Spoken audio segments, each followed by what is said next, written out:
اور پیر مہر علی شاہ صاحب بھی حضور کا حسن یوں بیان کرتے ہیں، مخ چندر بدر شاہ شانی ہے، مت چم کے لاٹ نورانی ہے، کالی زلفت اکھ مستانی ہے، مخمور اکھی ان مد بھریاں، سبحان اللہ ما اجملکا ما اجملکا ما احسنکا ما احسنکا ما اکملکا، کتھے میرے علی کتھے تیری ثنا، مستاق اکھے کتھے جاہریاں۔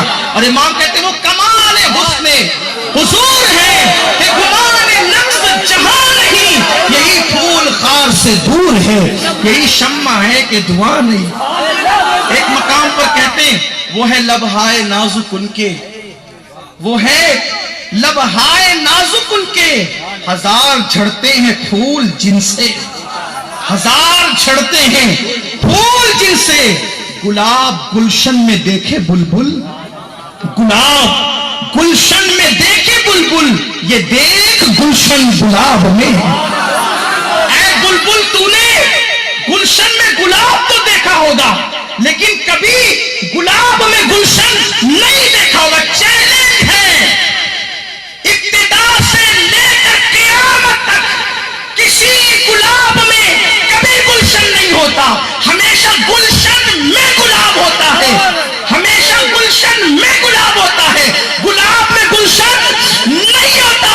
لیکن اے بلبل، اگر آج تو کسی گلاب میں گلشن کو دیکھنا چاہے تو آمینہ کے لال کو دیکھ لیں گے، دیکھ گلشن گلاب میں۔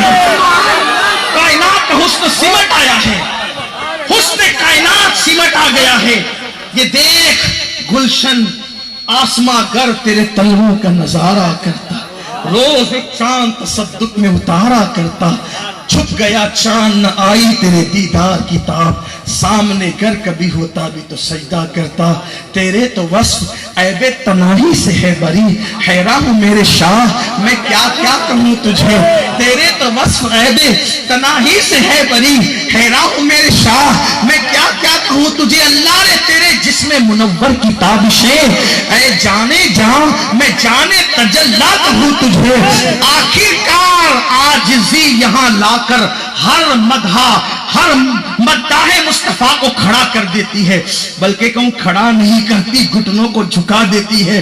ہر مداح رسول اس منزل پر کبھی نہ کبھی ضرور آتا ہے، وہاں امام احمد رضا کو بھی آنا ہی تھا۔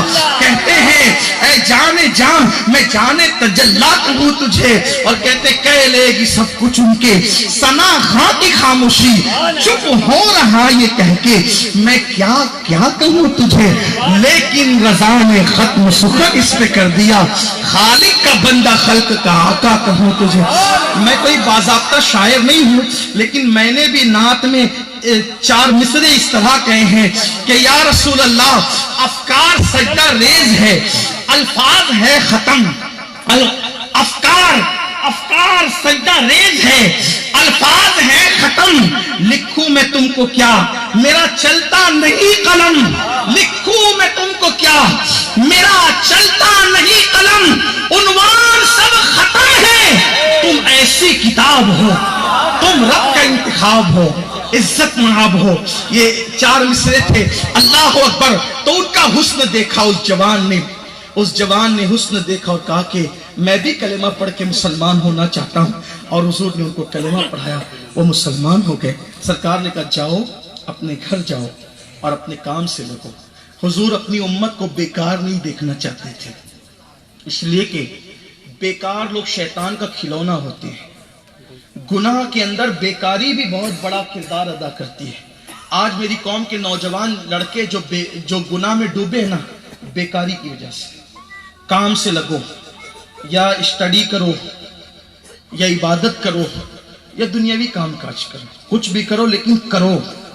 خام ادھر ادھر بیٹھنے والے شیطان کے کھلونے ہیں، اور میں تو یہ کہتا ہوں ہمارا ہر جوان پڑھنے پہ توجہ دو، اس لیے کہ میرے آقا علیہ السلام نے 23 سال کی قلیل مدت کے اندر جو انقلاب بپا کیا تھا وہ خالص علمی انقلاب تھا، اور ہر دور میں مسلم امہ کو علم کی اور تعلیم کی ضرورت رہے گی۔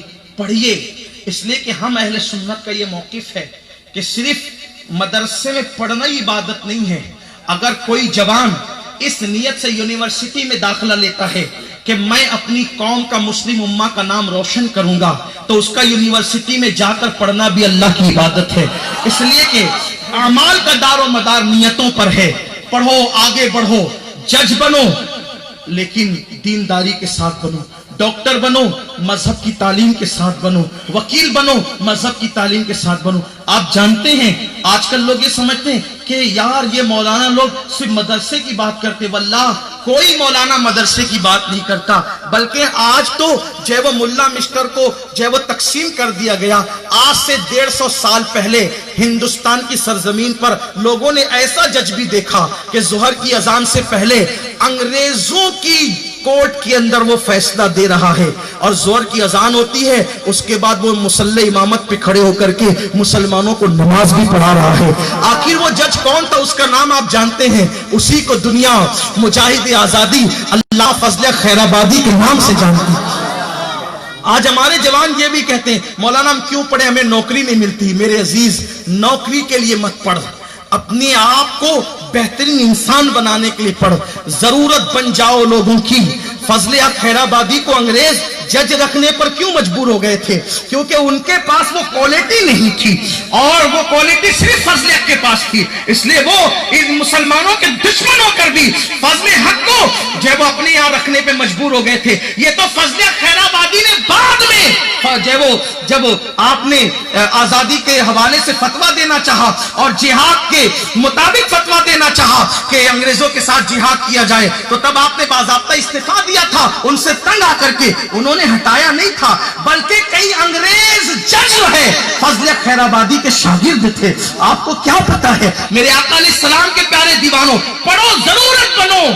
لوگ نوکری کیوں نہیں دیتے؟ آپ تو چیٹنگ کر کے پاس ہوتے ہیں، آپ ڈگری کے لالچی ہو، صلاحیت پیدا کرو، ضرورت بن جاؤ۔ دیکھو ایک بات اپنی وہ گفتگو سے پہلے ایک پیغام آپ کو دینا چاہتا۔ آج ہم کہتے ہیں لوگ ہمیں مار رہے ہیں، لوگ ہمیں ملک سے نکالنے کی بات کر رہے ہیں، لوگ ہمارے ساتھ یہ کر رہے وہ کرے۔ میں کہتا ہوں کچھ نہ کرو، ضرورت بنو لوگوں کی، ضرورت، بوجھ مت بنو، ضرورت بنو،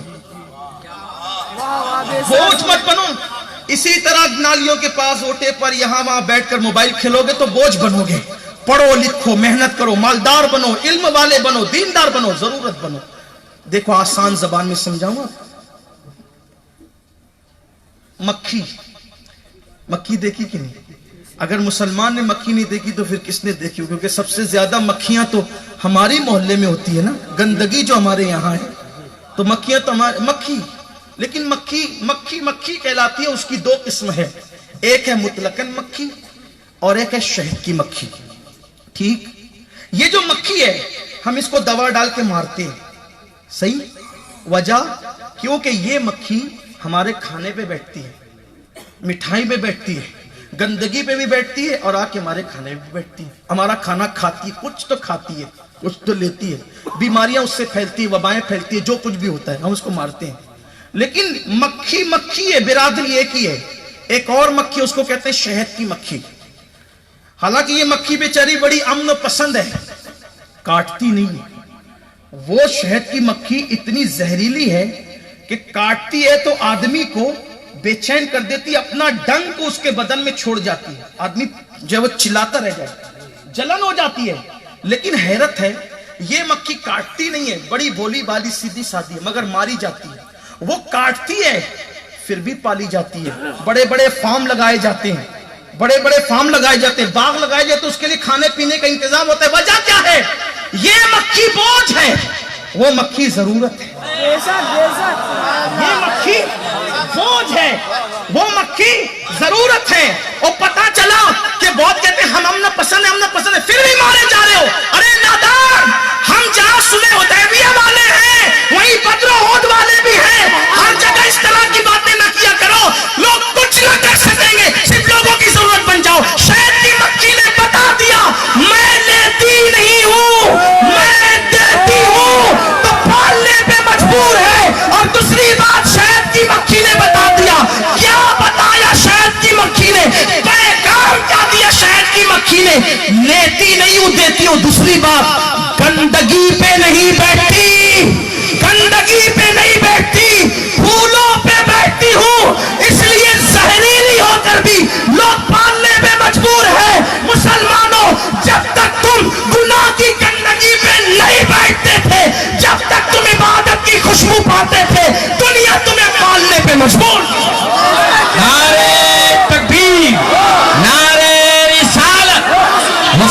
اسلام انجمن گلشن نوری، انجمن گلشن نوری.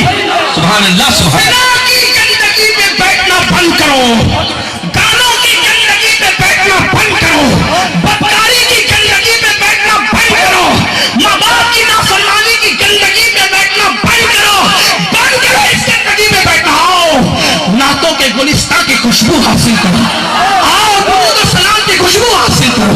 اللہ اکبر. لوگ پالنے پہ ہاتھ جوڑیں گے، آپ نہ جانا ہمارا ملک چھوڑ کر، اس لیے کہ آپ سے تو ساری بہاریں ہیں. اللہ اکبر. ہم جب تک یہ آپ کہتے ہیں دھرنا دیں گے، یہ کریں گے، وہ ہمیں اپنے آپ کو بدلنا ہوگا. ان اللہ لا یغیر ما بقوم حتی یغیر ما بانفسہم. اللہ کسی قوم سے اس وقت تک نعمت نہیں چھینتا جب تک کہ وہ قوم خود ایسے حالات پیدا نہ کرے. یہ ملک ہمارا ملک ہے، ساری زمین ہماری زمین ہے. اللہ اللہ. اور ہندوستان تو خصوصیت کے ساتھ اپنا ہے. کیوں؟ کیونکہ میرے عرب کو آئی ٹھنڈی ہوا جہاں سے، میرا وطن وہی ہے، میرا وطن وہی ہے. عرض کر رہا تھا، میرے آقا نے فرمایا اس جوان سے، اے جوان جاؤ اپنا کام کرو.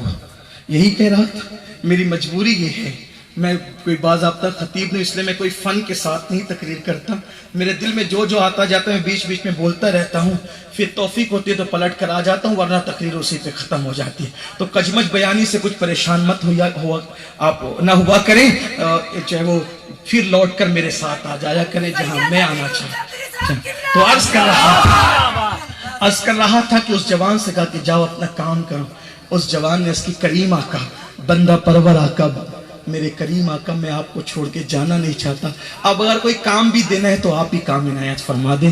اور پھر میرے آقا نے ان کو اپنے پاس رکھ لیا. کبھی وہ حضور کی بکریاں چرانے جاتے، کبھی حضور کے اونٹ چراتے، کبھی بکریوں کو چارہ ڈال دیتے، کبھی کچھ کام سے لگے رہتے. حضور علیہ السلام کبھی کبھار ان کو کسی کو بلانے بھی بھیج دیتے. ایک دن وہ جوان جو حضور کے ہو جاتے ہیں، یہی عنوان ہے، جو حضور کے ہو جاتے ہیں ان کی فکر کیا ہے، ان کی سوچ کیا ہے، ان کا انداز کیا ہے. اللہ اکبر. وہ جوان ایک دن آقا نے فرمایا جاؤ فلاں کو بلا کر لاؤ. وہ جوان نکلے آقا کریم کے کاشان اقدس کی طرف سے، اور رستہ چلتے ہوئے اس جناب کے پاس پہنچ رہے تھے جس کو میرے آقا نے بلانے کے لیے بھیجا تھا. تو جیسی رستے میں آپ گزرنے لگے تو آپ کی نظر اچانک، نہ چاہتے بھی، آپ نے قصدن ایسا نہیں کیا، جان بوجھ کے ایسا نہیں کیا، بلکہ اچانک آپ کی جو نظر ہے، ایک عورت جو ہے کھجور کے درختوں کے جھنڈ میں غسل کر رہی تھی. اس غسل کرنے والی عورت پر اچانک آپ کی نظر پڑ گئی. اب میری زبان حیا اس پہ تبصرہ کیا کرے کہ کوئی غسل کر رہا ہو تو پوزیشن کیا ہوگی، لیکن یہی کہ اس جوان کی نظر پڑ گئی. جیسے نظر پڑی، ٹکٹکی باندھ کر اس جوان نے جمایا نہیں، بلکہ چونکہ حضور کا حکم ہے کہ ایسی جگہ پر اگر تمہاری نظر پڑ جائے جس کو دیکھنے سے اللہ رسول نے منع کیا ہو تو فوراً نظر پھیر لو. یہ گناہ نہیں ہے بلکہ یہ خود بذات خود ایک نیکی ہے، اس پر ثواب کی بشارت ہے، اجر کی بشارت ہے. لیکن جیسے اس جوان کی نظر پڑی اس نے نظر پھیر لی، پھیری نظر. لیکن جن کے رتبے ہیں سوا، ان کو سوا مشکل ہے. حضور کے تھے نا، فوراً عشق رسول نے دل میں کچوکے دیے، ضمیر کو جھنجھوڑا. ابن عبد الرحمن، تو نے کیا کیا؟ جس نگاہوں سے تو حضور کا چہرہ دیکھتا ہے، اس نگاہ سے تو نے کیا منظر آج دیکھ لیا؟ فوراً ہاتھ اٹھ گئے. اے اللہ مجھے معاف کر دے. اے اللہ جو حضور کے وفادار ہیں ان کی فکر دیکھیں. اے اللہ مجھے معاف کر دے. اور مولا اگر معافی نہیں ہو سکتی، تیری شان غیرت اور تیری شان عدل کا تقاضا یہی ہے کہ معافی نہیں ہوگی آج، تو مولا تو جو چاہے مجھے سزا دے دے، میں ہر سزا کا بوجھ اٹھانے کے لیے تیار ہوں. لیکن میری عرضی ہے کہ میرے اس گناہ کی خبر میرے محبوب کو مت ہونے دینا. میرے اس گناہ کی خبر میرے محبوب کو مت ہونے دینا. اگر اس گناہ کی خبر ان کو ہوئی تو ان کا دل دکھ جائے گا. مولا میں بڑے سے بڑی مصیبت اٹھا سکتا ہوں، لیکن محبوب کے دل کو تکلیف پہنچے میں یہ مصیبت نہیں سہ سکتا. اور پھر پھر ابن عبد الرحمن وہ جوان نہ وہاں بلانے گئے نہ واپس لوٹ کر گئے. پھر ابن عبد الرحمن کو کسی نے نہیں پایا. میرے آقا نے ایک دن پوچھا حضرت سلمان فارسی سے, سلمان ابن عبد الرحمن نہیں دکھتا. عرض کی آقا پتہ نہیں وہ کہاں کھو گیا. اس کے گھر والے بھی صحیح طور پہ نہیں بتا پا رہے کہ وہ کہاں چلا گیا, پتہ نہیں کہاں گیا. 1 دن 2 دن 10 دن 20 دن 40 دن بیتے تو ایک دن میرے آقا علیہ السلام نے فاروق اعظم کو اور سلمان فارسی کو دونوں کو بلایا اور بلا کے کہا سلمان اور فاروق دیکھو ابن عبد الرحمن ایک جنگل میں غار میں بیٹھ کے رو رہا ہے, اس کو بلا کر کے میرے پاس لاؤ. وہ جنگل میں بیٹھ کے رو رہا ہے. یاد رکھنا ہم کسی مردہ نبی کا کلمہ نہیں پڑھتے, جو مر کے مٹی میں مل گیا اس سے ہمارا کوئی تعلق نہیں ہے. ہم تو اس نبی کا کلمہ پڑھتے ہیں جو صرف زندہ نہیں ہے بلکہ ساری زندگی انہی کے دم قدم سے ہے, اور وہ ہماری جانوں سے زیادہ قریب ہے, وہ ہماری جانوں سے زیادہ قریب ہے. ہم ان کا کلمہ پڑھتے ہیں. ہم دن کے اجالے میں, رات کی تاریکیوں میں, فضاؤں کی بلندیوں میں, غار اور غفاؤں میں نرم نرم گدوں پہ لیٹ کے ہم کب کہاں کیا کرتے ہیں ان سے کچھ پوشیدہ نہیں ہے. جس کی نگاہ سے خدا کی ذات نہ چھپی اس کی نگاہ سے ہمارے اعمال کیسے چھپ سکتے ہیں. اللہ اکبر. میرے آقا نے فرمایا جاؤ سلمان اور فاروق اعظم سے کہا جاؤ اور ابن عبد الرحمن کو بلا کر لاؤ, وہ غار میں بیٹھ کے رو رہا ہے. اللہ اللہ. اب یہ دونوں چلے. چلنے کے بعد اس جنگل میں پہنچے جہاں نشاندہی کی گئی تھی. ایک چرواہا تھا. اس چرواہے سے کہا چرواہے کیا تو نے ہمارے بھائی ابن عبد الرحمن کو دیکھا ہے؟ وہ کہتا ہے چرواہا تمہارا بھائی کون ہے یہ مجھے نہیں پتا ہے, البتہ 40 دن ہو گئے ایک ایسا جوان اس جنگل میں آ گیا ہے کہ میں اس کا نام نہیں جانتا, علاقہ نہیں جانتا, لیکن مجھے اتنا احساس ہونے لگا ہے اس کا کوئی محبوب ہے, اس کا کوئی, دیکھو یہ اجنبی گواہی دے, اس کا کوئی محبوب ہے اور اس سے کوئی گناہ ہو گیا ہے اور وہ گناہ اپنے محبوب سے چھپانا چاہتا ہے, اس لیے وہ صرف روتا ہے اور روتا ہے, نہ کھاتا ہے نہ پیتا ہے, صرف روتا ہے. فاروق اعظم نے کہا سلمان مل گیا اپنے کو ابھی ابن عبد الرحمن. تو پوچھا کہ وہ کہاں ہے؟ کہا وہ کہاں ہے میں نہیں بتا سکتا, جب رات تاریک ہو جائے گی, جب جنگل میں وہ بہت زیادہ اندھیرا چھا جائے گا, اس وقت وہ روتے ہوئے خود آئے گا باہر نکل کر, وہ روئے گا. وہ اپنے بالوں کو پکڑ کے آسمان کی طرف رخ کرتا ہے اور کہتا ہے کہ اللہ مجھے معاف کر دے یا جو چاہے تو مجھے سزا دے دے, لیکن میرے گناہ کی خبر میرے محبوب کو مت ہونے دینا ورنہ ان کا دل دکھے گا, میں وہ برداشت نہیں کر سکتا. ہائے ہائے. فاروق اعظم رات کا انتظار کرنے لگے. کہتے ہیں کہ اس جنگل پر جب رات کی سیاہ چادر اب نے اپنے آپ کو تان دیا اور بلکہ رات کی سیاہ زلفیں دراز ہو گئی اس جنگل پر, بلکہ سیاہ رات اب ڈھل کر کے اللہ اکبر صبح کے قریب جانے لگی تو ایک آواز بلند ہوئی اللہ اللہ, اور وہ آواز میں اتنا درد تھا, اتنا سوز تھا کہ جنگل گویا کہ گونج رہا تھا, اور کہنے والا اپنے سر کے بالوں کو پکڑ کے کہہ رہا تھا اے اللہ مجھ سے کیا ہو گیا, کاش میں پیدا ہی نہ ہوا ہوتا, نہ پیدا ہوتا نہ مجھ سے یہ گناہ ہوتا. میرے اللہ مولا مجھے یا معاف کر دے یا مجھے سزا دے دے, لیکن میرے گناہ کی خبر میرے محبوب کو مت ہونے دینا مولا. اللہ اکبر. فاروق اعظم بڑے اور جانے کے بعد ان کو سینے سے چمٹا لیا. ابن عبد الرحمن کیا حال بنا رکھا ہے اپنا, چل تجھے حضور بلاتے ہیں, چل تجھے اپنے آقا بلاتے ہیں. حضرت فاروق اعظم کے جملے سن کے ابن عبد الرحمن نے کہا عمر کیا میرے گناہ کی خبر میرے محبوب کو ہو گئی, کیا میرے گناہ کی خبر میرے محبوب کو ہو گئی؟ فاروق اعظم کو یہ پوچھ کر کے رونے لگے. فاروق اعظم نے کہا ابن عبد الرحمن مجھے کچھ بھی نہیں پتا میرے بھائی, بس آقا کا حکم ہے تجھے بلانے کا, میں تجھے بلانے آ گیا ہوں. ابن عبد الرحمن کہتے عمر ایک احسان کرو, پوری زندگی تمہارا احسان نہیں بھولوں گا. چونکہ انہوں نے بلایا ہے نا, انکار نہیں کرتا آنے سے. کیسے انکار کروں گا, انہوں نے بلایا ہے نا, انکار نہیں کرتا. لیکن عمر سامنا کرنے کی ہمت نہیں ہے, سامنا کرنے کی ہمت نہیں ہے. کیا منہ لے کر جاؤں گا, یہ پاپی منہ لے کر کیا منہ دکھاؤں گا. ایک کام کرو کہ جب حضور نماز پڑھا رہے نا نماز, تب مجھے لے کر چلنا تاکہ حاضری بھی ہو جائے اور سامنا بھی نہ ہو سکے. ہائے ہائے شرم اسیاں سے نہیں سامنے جایا جاتا, یہ بھی کیا کم ہے تیرے شہر میں آئے ہوئے ہیں. جب میری قوم کا کوئی خطیب اور مقرر کہتا ہے کہ قبر میں حضور آئیں گے اور ہم حضور کا دیدار کریں گے تو میری قوم نعرے لگاتی ہے, لیکن میں سوچتا ہوں اتنے قریب سے حضور کو دیکھیں گے، یہ سیاہ گنہ آلود منہ کو حضور کے سامنے کیسے کریں گے؟ سرکار نظمی نے کہا تھا، اور کیا بات آل رسول کہہ رہا ہے، زیدی سید کہتے ہیں ان کا سامنا میں قبر میں کیسے کروں گا، دل اڑا سا جاتا ہے سن سن سنن میرا۔ اتنے قریب سے قبر میں حضور کا دیدار کریں گے، اللہ نہ کرے ہزار بار نہ کرے حضور نے کہا ظالم میرا عاشق کہلاتا تھا اور مسجدوں کو تو نے ویران کر دیا تھا، میرا عاشق کہلاتا تھا اور داڑھی مڈا کر گٹروں میں پھینکتا تھا، ہیروں کے طریقے پہ زندگی گزارتا تھا، زانیوں کے انداز میں ناچتا تھا، شادیوں میں نچواتا تھا، حرام لقمے کھاتا تھا، اور اللہ نہ کرے ہزار بار نہ کرے میرا اللہ کسی دشمن کو بھی وہ دل نہ دکھائے کہ آقا ناراض ہو کر اگر پلٹ کر واپس چلے جائیں، کہاں جاؤ گی؟ کیا دیکھتے ہو رات رات بھر؟ 1,000 2,000 روپے انٹرنیٹ پر موبائل میں خرچ کر دیتے ہو، کیا دیکھتے ہو؟ اپنے موبائل کے اندر مشکل پاسورڈ ڈال کر، اپنے موبائل میں مشکل پاسورڈ ڈال کر اپنی بیوی سے بھی موبائل چھپاتے ہو، بچوں سے بھی، ماں باپ سے بھی چھپاتے ہو، سب سے موبائل کی گندگی چھپانے والوں کیا اپنے رب سے بھی چھپا لو گے؟ اقبال سے کسی نے کہا تھا اقبال تم جرمنی اور برطانیہ گھوم آتے ہو، مدینہ منورہ کیوں نہیں جاتے؟ اقبال نے کہا تھا جا سکتا ہوں، بہت دیا اللہ نے لیکن جاتا نہیں، اس لیے کہ ڈر لگتا ہے کیا منہ لے کر کے جاؤں گا۔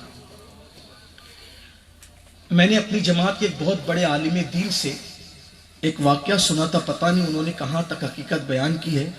وہ کہتے تھے کہ حضور مفتی اعظمین علیہ رحمہ 2 مرتبہ حج کے لیے گئے اور دونوں مرتبہ 1 مہینہ انہوں نے مدینہ منورہ میں قیام کیا، لیکن جب وہ ایک بار ان سے کسی نے پوچھا حضور مفتی اعظم سے، شہزادے اعلیٰ حضرت سے، کہ یہ بتائیں کہ انہوں نے کہا کہ حضور کی سنہری جالی کتنی خوبصورت ہے نا، کسی نے کہا کتنی خوبصورت جالیاں ہیں، تو مفتی اعظم نے کہا تھا ہاں ہم نے بھی سنا ہے کہ جالیاں بہت خوبصورت ہیں۔ لوگوں نے کہا حضرت آپ تو 2 بار گئے مدینہ شریف، 1 مہینے رہے اور آپ کہتے ہیں ہم نے بھی سنا ہے؟ تو مفتی اعظمین نے روتے ہوئے کہا تھا کبھی جالیوں کے سامنے جانے کی ہمت نہیں ہوئی کہ اپنا چہرہ ان کو کیسے دکھائیں۔ آپ غور کریں، یہ عاشق لوگ تھے۔ حضرت امام ابو یوسف نبہانی جو کئی 100 کتابوں کے مصنف ہیں اور گزشتہ صدی کے عرب میں مجدد مانے گئے ہیں، جب وہ مدینہ شریف جاتے تھے تو دروازے سے سلام پیش کرتے تھے۔ کسی نے کہا کہ اندر کیوں نہیں جاتے؟ تو کہتے تھے کہ شرم آتی ہے، گناہوں کا بوجھ لے کر کے کیا منہ لے کر کے جاؤں، اور کہتے تھے کہ کتوں کا کام دروازے پر ہوتا ہے، کتوں کا کام گھر کے اندر نہیں ہوتا۔ یہ عشق تھا، یہ خیال تھا۔ بہرحال تو اس جوان ابن عبد الرحمن نے کہا کہ عمر حضور نے بلایا چلوں گا، لیکن جب حضور نماز پڑھا رہے ہوں گے تب لے کے چلو۔ المختصر یہ کہ نماز کا وقت ہوا، سلمان فارسی اور فاروق اعظم نے دونوں طرف سے تھاما۔ 40 دن کس کو کہتے ہیں، نہ کھانا نہ پینا نہ سونا، کمزوری کا حال کیا رہا ہوگا آپ اندازہ کر سکتے ہیں۔ دونوں پکڑ کے لے گئے، جیسے حضور علیہ السلام کی آواز تلاوت قرآن کی ابن عبد الرحمن کے کانوں سے ٹکرائی، چیخ مارے زمین پہ گر گئے، بے ہوش ہو گئے۔ نماز مکمل ہونے کے بعد آقا نے پوچھا عمر سلمان کہاں ہیں؟ ابن عبد الرحمن، حضور وہ بے ہوش پڑے ہیں۔ سرکار قریب گئے، آقا علیہ السلام کے ہاتھوں میں بڑی نرمی تھی، خوشبو تھی، ٹھنڈک تھی۔ جیسے حضور نے ان کا ہاتھ پکڑا وہ ہوش میں آ گئے۔ سرکار نے فرمایا کیا ہوا ابن عبد الرحمن؟ پہلا سوال آقا میرے گناہ کی خبر آپ کو پہنچی تو نہیں نا؟ آپ کا دل تو نہیں دکھانا میری وجہ سے؟ سرکار علیہ السلام کریم آقا آج جو عیب کسی پر نہیں کھلنے دیتے، کب وہ چاہیں گے میری حشر میں رسوائی ہو۔ اللہ اللہ، میرے آقا ہاتھ پکڑ کے کہتے ابن عبد الرحمن کیا ہوا؟ اس کی آقا میرے بدن کا خون سوکھ گیا ہے، میرے بدن میں اب چوٹیاں چلتی ایسا لگتا ہے۔ سرکار نے فرمایا ایک کام کر، اللہ نے ایک آیت ایسی مجھے بتائی ہے کہ اگر کوئی بندہ وہ آیت پڑھ لے، ایک آیت ایسی ہے اگر کوئی بندہ وہ آیت پڑھ لے تو اللہ اس کی مغفرت کر دیتا، اس کے گناہوں کو بخش دیتا ہے۔ تو ابن عبد الرحمن کو کہا ابن عبد الرحمن میں تجھے وہ آیت پڑھاتا ہوں، پڑھ لے۔ فاروق اعظم رضی اللہ تعالیٰ دیگر اصحاب موجود تھے، آقا ان کا ہاتھ پکڑے ہوئے کہتے تھے میں جو آیت پڑھاتا ہوں وہ پڑھو تاکہ اللہ تمہاری مغفرت کر دے۔ آپ بھی اور ہم سب بھی وہ آیت پڑھ لیں حصول برکت کے لیے، اللہ ہم سب کی مغفرت کر دے۔ سرکار نے ابن عبد الرحمن سے کہا پڑھو ربنا آتنا فی الدنیا حسنہ وفی الآخرۃ حسنہ وقینا عذاب النار۔ آقا فرماتے ہیں جو اس آیت کو پڑھے گا اللہ اسے بخش دے گا۔ ابن عبد الرحمن نے روتے ہوئے کہا مگر آقا میرا گناہ بہت زیادہ بڑا ہے۔ سرکار نے لے جاؤ اس کو گھر پہنچا دو۔ صحابہ نے اٹھا کے گھر پہنچا دیا۔ پھر 8 دن گزرے، آقا نے انتظار کیا، وہ پھر نہیں آئے۔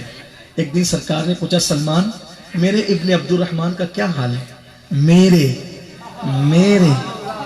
ابن عبد الرحمن، میروں کی شان یہ ہو جو میرے ہو جاتے شان۔ کتنا خیال کیا حضور کے دل کا، میرے ابن عبد الرحمن کا کیا؟ یہاں تو کوئی خیال ہی نہیں ہے۔ پارکوں میں جاتے، ابھی 31st نائٹ آنے والی ہے، نیا سال منایا جائے گا، مسلمان ناچیں گے، بیٹیاں جائے گی باروں میں، مسلمانوں کی بیٹیاں اللہ ماشاءاللہ جائے گی باروں میں، کوئی روکنے والا نہیں۔ میں پوچھتا ہوں یہ نیا سال ہم کیوں منا رہے ہیں؟ یہ تو عیسائیوں کا تہوار ہے۔ آپ سے پوچھتا ہوں کیا کبھی کوئی عیسائی بھی میلاد النبی مناتا ہے؟ نادانو کس قدر بے وفائی کر رہے ہو، عیسائی میلاد النبی نہیں مناتا، باطل ہو کر تم مصطفیٰ جان رحمت کا دامن پکڑ کر عیسائیوں کا تہوار کیوں منانے لگے ہو؟ ہم کیوں منائے؟ ارے جن کی یہاں نبی کی میلاد نہیں ہے وہ اس طرح کی باتیں کریں، ہم کیوں کریں؟ اللہ اکبر۔ آقا نے پوچھا سلمان میرے ابن عبد الرحمن کا کیا حال ہے؟ سلمان فارسی کہتے ہیں آقا وہ زندہ نہیں رہے گا، مر جائے گا، وہ بس وہ ایک ہی بات کرتا ہے کہ میرے گناہ کی خبر میرے حضور کو تو نہیں ہوئی۔ حضور کیا ہوا؟ سرکار فرماتے چلو آج ہم اس کے گھر چلیں گے اور اس کے گھر جا کر اس کو یہ بات بتا دیں گے کہ ہم اس سے ناراض نہیں ہیں، ہمارا دل اس سے نہیں دکھا ہے، ہم چل کے اس کو بتا دیں گے۔ ہائے ہائے سرے بالی انہیں رحمت کی ادا لائی ہے، حال بگڑا ہے تو بیمار کی بن آئی ہے، ان کی زلفیں نہیں رحمت کی گھٹا چھائی ہے، ان کے ابرو نہیں دو قبلوں کی یک جائی ہے۔ اللہ اکبر۔ سرکار ان کے گھر گئے اور ان کے بستر پہ بیٹھ گئے، اور بستر پہ بیٹھنے کے بعد کا کیا حال ہے؟ اس کی آقا حال تو اچھا نہیں ہے، بہت بڑا گناہ ہو گیا ہے، آپ مجھ سے ناراض تو نہیں، میرے گناہ سے آپ کو تکلیف تو نہیں پہنچی؟ سرکار نے ان کا سر اٹھایا اور یہ بتانے کے لیے کہ تجھ سے ناراض نہیں ہے، سر اٹھا کر اپنی گود میں رکھ لیا۔ جب سرکار نے ان کا سر اپنی گود میں رکھ لیا، ہائے ہائے ان کی نالین سر پہ رکھنے کو مل جائے تو کہنے والے کہتے پھر کہیں گے کہ ہاں تاجدار ہم بھی ہیں۔ ان کی گود میں جس کا سر آئے وہ سر کتنا مقدس ہوگا۔ سرکار نے سر لیا اور اپنی گود میں رکھا۔ ابن عبد الرحمن نے دھیرے دھیرے وہ سر کھسکا کر زمین پہ گرا لیا، دھیرے دھیرے سر کھسکا کے زمین پہ گرا لیا۔ آقا نے پوچھا ابن عبد الرحمن تو نے اپنا سر ہماری گود سے کیوں گرا لیا؟ اس کی آقا آپ کی گود بہت مقدس ہے اور میرا سر بہت پاپی ہے، میں نے بہت بڑا پاپ کیا ہے آقا، بہت بڑا گناہ کیا ہے آقا۔ اتنا سننا تھا۔ آقا نے پھر سر اٹھایا، پھر گود میں رکھا، انہوں نے پھر زمین پہ گرا لیا، حضور کا خیال کرتے ہوئے محب اور محبوب میں یہی دل ربا انداز ہو رہا تھا کہ اللہ نے جبریل امین کو بھیجا، جبریل جاؤ محبوب کو سلام کہو اور کہنا کہ ابن عبد الرحمن نے آپ کے دل کا خیال کرتے ہوئے، آپ کے دل کا خیال کرتے ہوئے اتنے آنسو بہائے، اتنے آنسو بہائے کہ یہ ایک گناہ تو کیا، اگر وہ پوری کائنات کے برابر بھی گناہ لے کر آئے گا تو ہم اس کو بخش دیں گے۔ جسے میرے محبوب کے دل کا اتنا خیال ہو اسے نہ بخشیں گے تو پھر کسے بخشیں گے؟ میں ایک بات آپ سے کہنا چاہتا ہوں، اگر حضور سے وفا ہے ایک ہی کام کرو، کوئی قدم اٹھانے سے پہلے، کوئی بات بولنے سے پہلے، کچھ دیکھنے سے پہلے اتنا سوچ لو ان کا دل نہ ٹوٹنے پائے، ان کے دل کو تکلیف نہ ہونے پائے.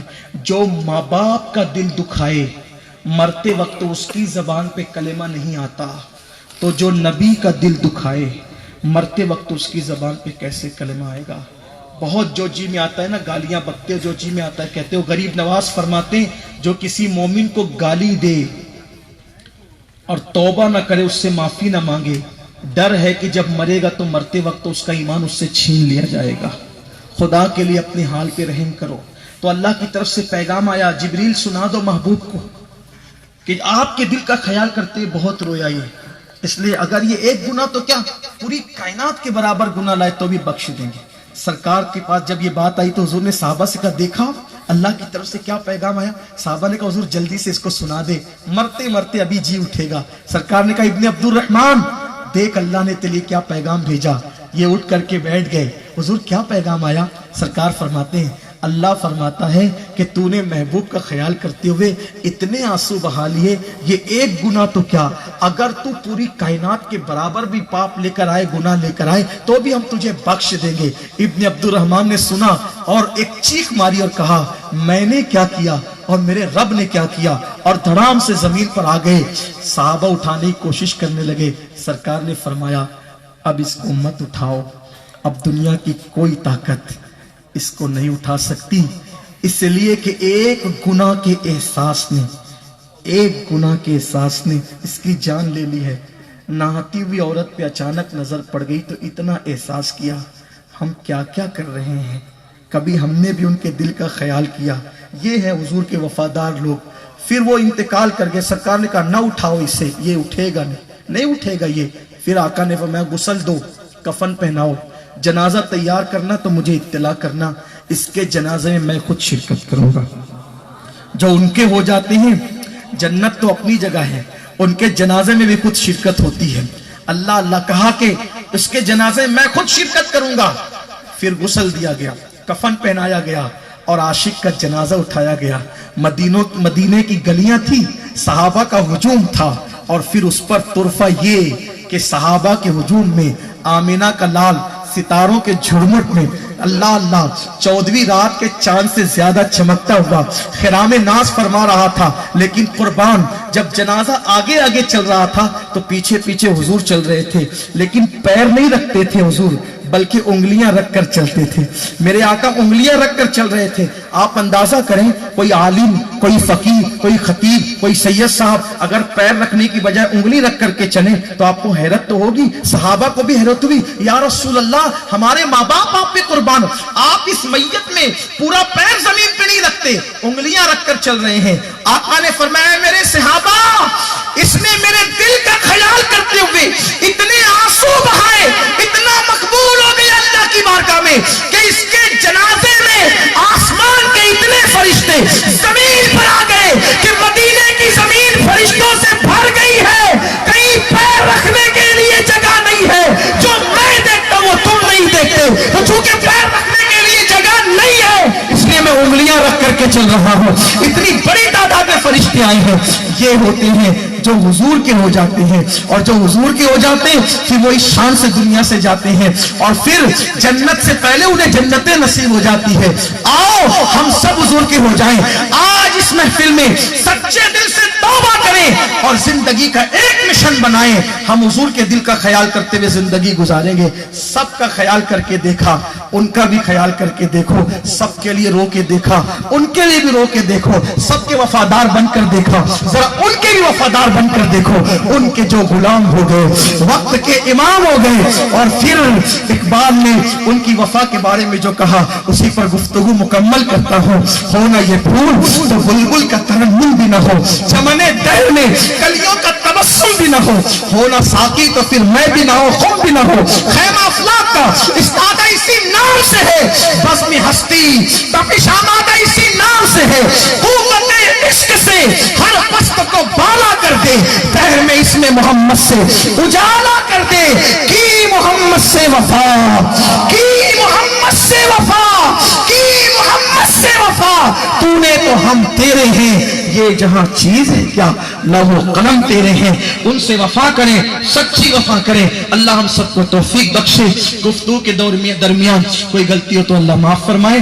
استغفر اللہ ربی من کل ذنب واتوب الیہ وما علینا الا البلاغ۔ السلام علیکم ورحمۃ اللہ۔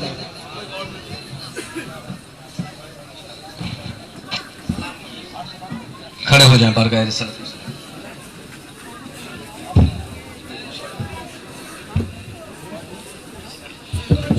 یا نبی سلام علیکہ، یا رسول سلام علیکہ، یا حبیب سلام علیکہ، صلوات اللہ علیکہ، بکا تشریف لانا، وقت بھی کتنا سہانا، جگمگا اٹھا زمانہ، اڑے گا دھیرے ترانہ، یا نبی سلام علیکہ، یا رسول سلام علیکہ،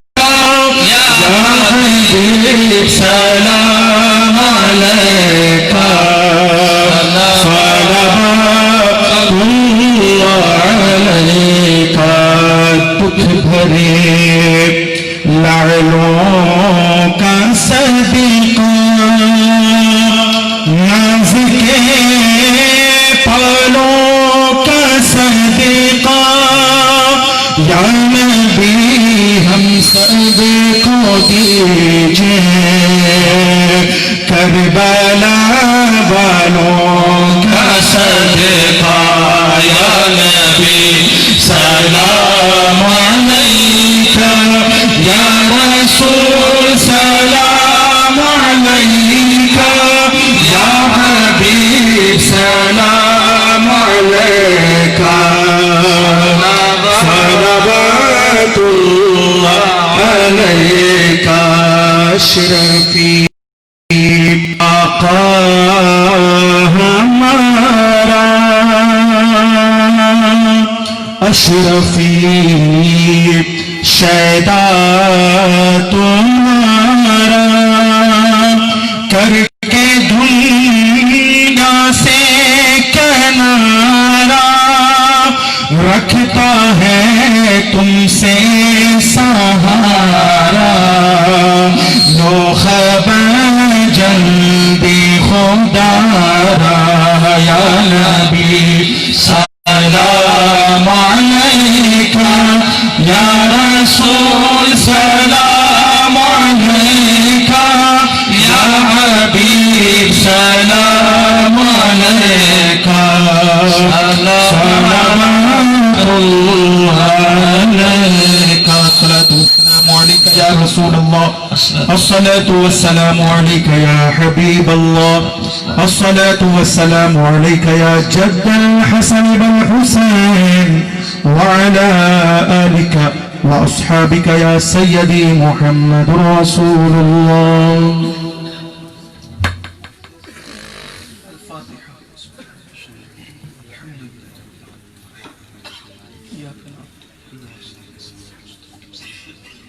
الحمد لله حمدا كثيرا كثيرا، سبحان الله بكرة وأصيلا، الحمد لله قبل كل شيء، الحمد لله بعد كل شيء، الحمد لله كما حمده الأنبياء والمرسلون۔ اللهم صل على سيدنا ومولانا محمد وعلى آل سيدنا ومولانا محمد، صلاة تنجينا بها من جميع الأهوال والآفات، وتقضي لنا بها جميع الحاجات، وتطهرنا بها من جميع السيئات، وترفعنا بها عندك أعلى الدرجات، وتبلغنا بها أقصى الغايات من جميع الخيرات في الحياة وبعد الممات، إنك على كل شيء قدير۔